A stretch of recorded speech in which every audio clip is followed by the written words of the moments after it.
खामियां बताने आया हूँ जो आप लोग यूज़ करते हैं नहीं करते हैं। This is incline bench. Incline bench थोड़ा सा अलग है। हमने भी बात की होगी इंक्लाइन बेंच के बारे में, जो कि आपके अपर फाइबर्स के लिए रहती है।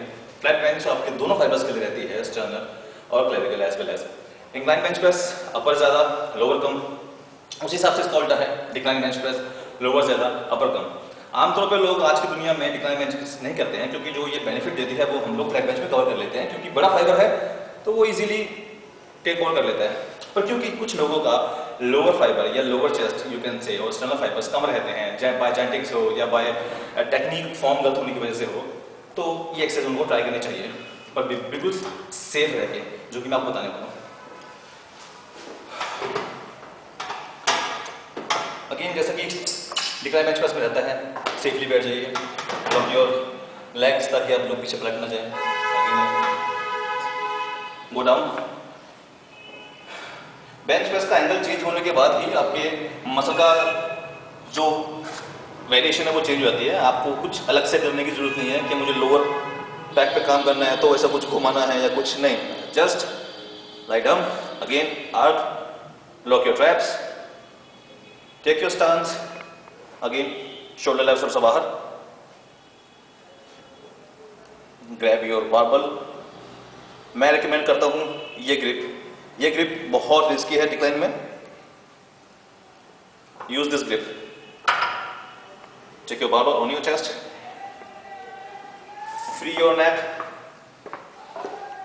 लोअर डाउन, जहां तक आपकी एल्बो आपके शोल्डर दोनों क्रॉस कर जाती है, और there and squeeze and feel your backs. Breathe in, breathe out. नीचे आते हुए ध्यान देंगे बहुत स्लो जाना है, अगेन टच नहीं करना, थोड़ा सा ऊपर ताकि इंटेंसिटी पूरी बनी रहे बैक मसल के ऊपर, एल्बोज हल्की से अंदर, then breathe out and feel your back squeezing. ठीक है, आप लोगों ने देखा होगा आमतौर पे लोगों को करते हुए, ये कुछ घुमा के ऐसा कुछ करना या ऐसा कुछ लेके जाना।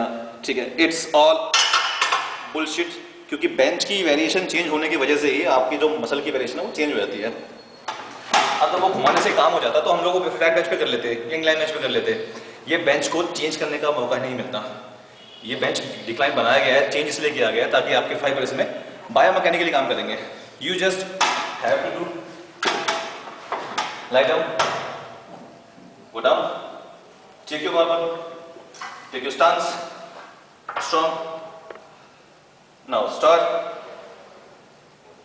Breathe in, breathe out, breathe in, breathe out. कुछ अलग से करने की जरूरत नहीं है आपको। ट्रैप्स को लॉक रखें, breathe in and breathe out very safely. आपको लगता है कि ये एक्सरसाइज करते हुए आपको बहुत ज़्यादा पीछे से हाथ लेना पड़ रहा है या बहुत ज़्यादा पीछे हटना पड़ रहा है, तो आप कोई सपोर्टर या कोई हेल्पर अपने पीछे खड़ा कर सकते हो ताकि जो आपको इसमें हेल्प कर सके।